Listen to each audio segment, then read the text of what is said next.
Hola chicos, buenas tardes. Seguramente cuando ustedes reciban este comentario va a ser miércoles, el día que normalmente nos encontramos en el aula. Deseo que estén bien, que estén con su familia, que se estén cuidando como tanto nos recomiendan.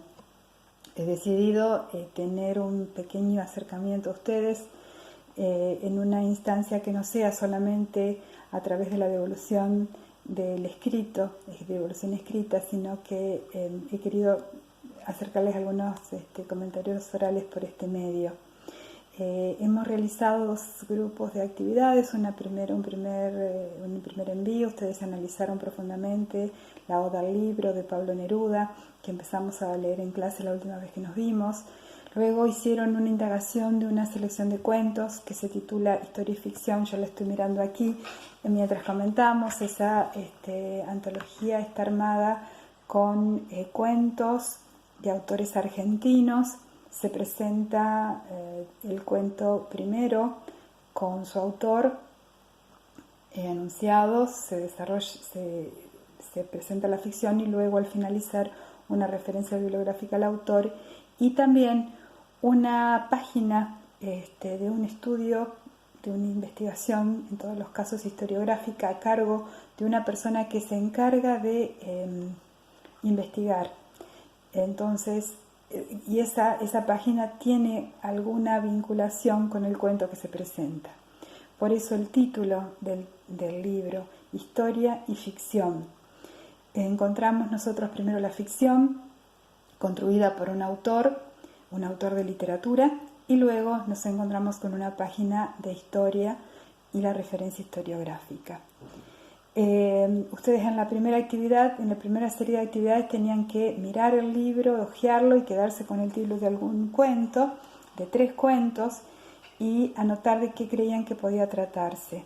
Mirando un poco el aspecto paratextual del libro, la tapa, el índice. Luego tenían que, en los segundos grupos de actividades, tenían que confrontar lo que habían pensado que se trataba el cuento elegido con la lectura del cuento y escribir una conclusión. En ese sentido quiero hacer algunas aclaraciones que van a requerir un completado. Por ejemplo, uno de los cuentos elegidos fue El hambre. Ustedes lo elegían porque el título los interpelaba por lo que supone el hambre en nuestra época, las carencias, las diferencias sociales, y cuando fueron a leer el cuento se encontraron con que efectivamente había una situación que afectaba al personaje en relación con el hambre, pero era contextualizado en otra época. Entonces eso es una de las primeras cuestiones que difiere en cuanto a lo que ustedes creían antes. El personaje Baito se había atravesado por una situación desesperante y también a la desesperación llega a ser lo que hace.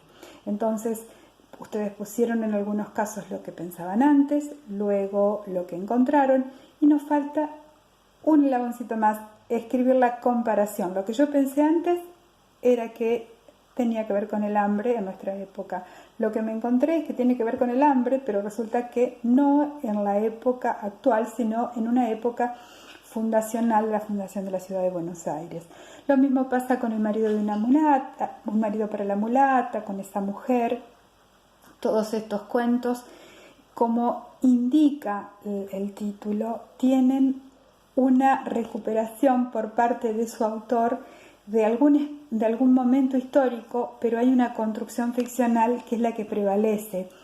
Y eso se nota en la no mención, en muchos casos, de los acontecimientos históricos a los que hace referencia. Eso aparece muy claramente en esa mujer, este cuento de Walsh que hace referencia a una mujer cuyos elementos contextuales y marcas textuales nos llevan a un personaje histórico argentino.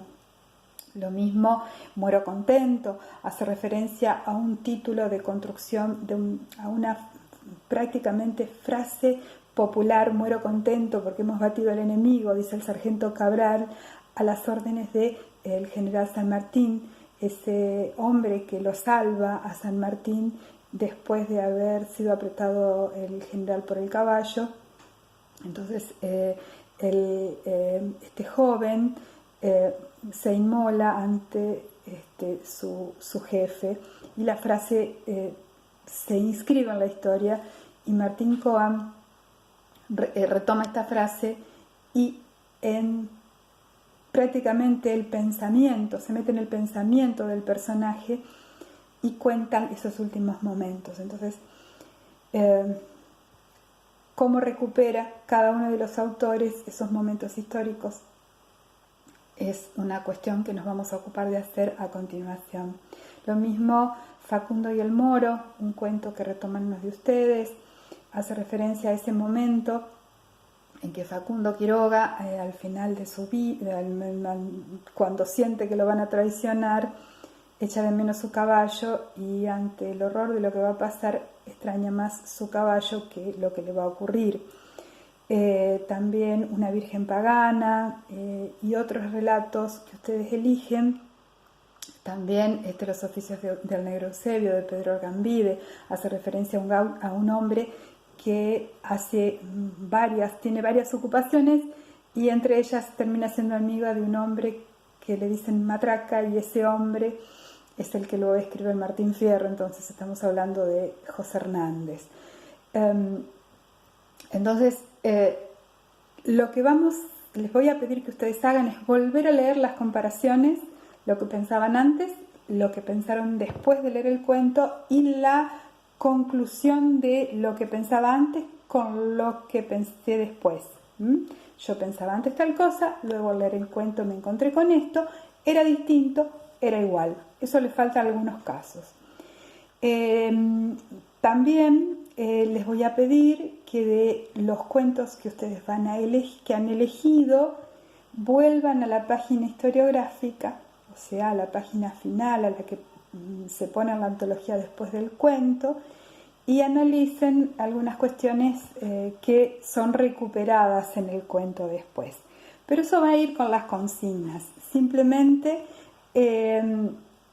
quería hacer este comentario general, quería pedirles que revisen eso y lo completen. Eso no lo van a hacer en el trabajo que ustedes ya tienen, sino a partir de las consignas que yo les voy a enviar. Y también los quiero felicitar porque trabajaron de manera muy interesante en torno al tema del exilio, ese exilio que atravesaba desde Echeverría, que fue uno de los primeros autores argentinos que escriben El Matadero, uno de nuestros cuentos fundantes, atravesando todo el siglo XX, y eso lo define, lo muestra Tununa Mercado en el video que ustedes vieron, y Juan Gelman en la poesía La lluvia ajena, que han trabajado lindo, y la idea era, con las palabras claves que ustedes eligieron, hacer una explicación del poema. En algunos casos faltó la explicación del poema en el cuadro que tenían que ustedes poner en segundo término debajo del collage. Entonces, mañana van las actividades. Van a ir con estas recomendaciones. Las recomendaciones las tienen que incluir en el nuevo envío. Como siempre, estoy a su disposición de hacer las consultas, y desde que reciban las explicaciones a estos comentarios hasta recibir las consignas, si me quieren ustedes mandar por correo algunas recomendaciones sobre el modo de escribir las consignas, yo se las agradezco. Así somos más claros cada vez. Que estén bien, ojalá nos encontremos muy pronto. Quedémonos en casa.